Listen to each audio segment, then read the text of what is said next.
5 seconds.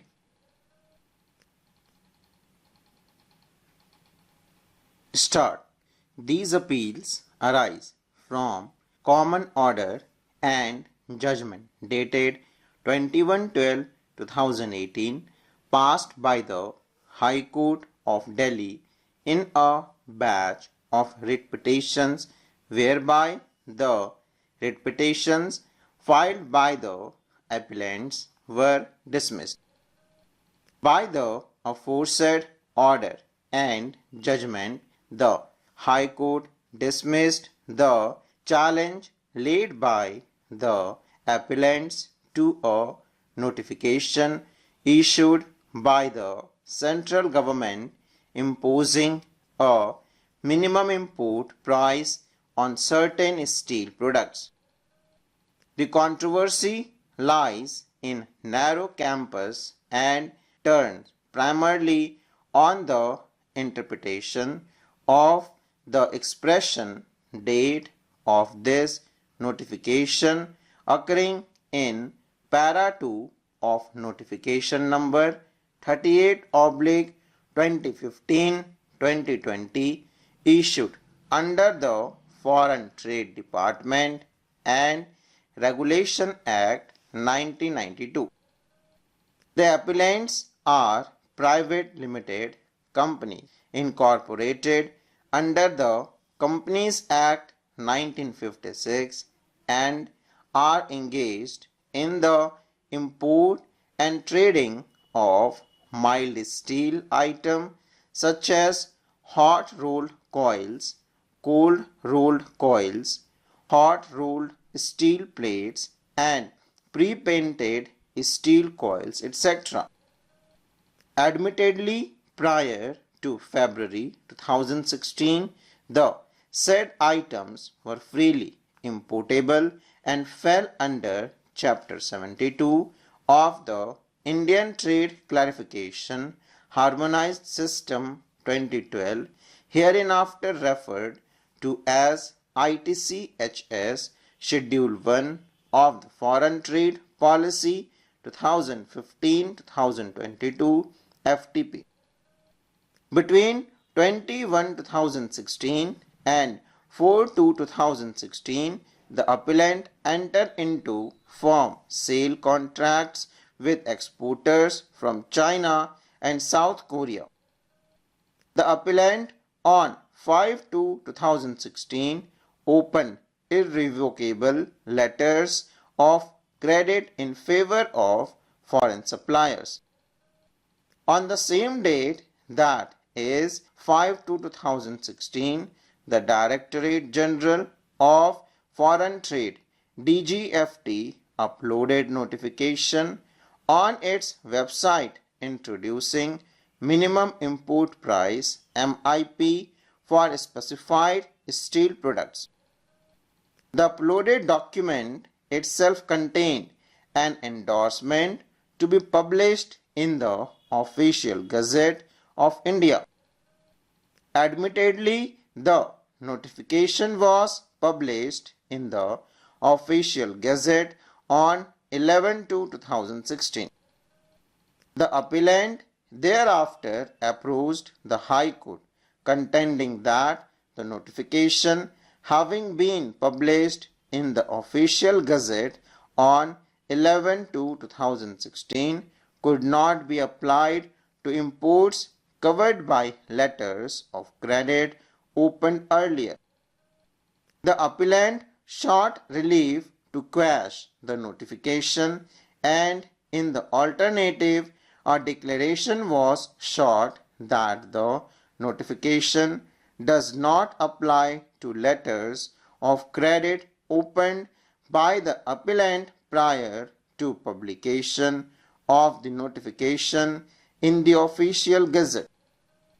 The High Court, by a common order and judgment dated 21/12/2018, held that the notification would operate from 11/2/2016, that is, the date of its publication.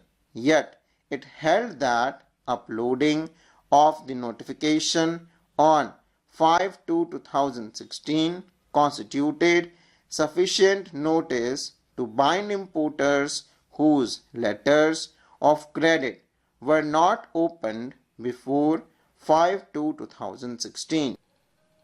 The High Court further held that the notification is not an act of delegated legislation. Accordingly, the writ petitions were dismissed. Aggrieved hereby, the appellants are before this court. The pivotal issue that falls for our consideration is whether the expression date of notification mentioned in para 2 of the notification issued under the Act can be interpreted to mean any date other than the date of its publication in the official gazette. Before proceeding further, it is apposite to take note of the relevant statutory provisions. The Act was enacted to provide for the development and regulation of foreign trade by facilitating imports into and augmenting exports from India and matters connected therewith and incidental thereto. Section 3 of the Act empowers the central government to regulate imports and exports by an order published in the official gazette.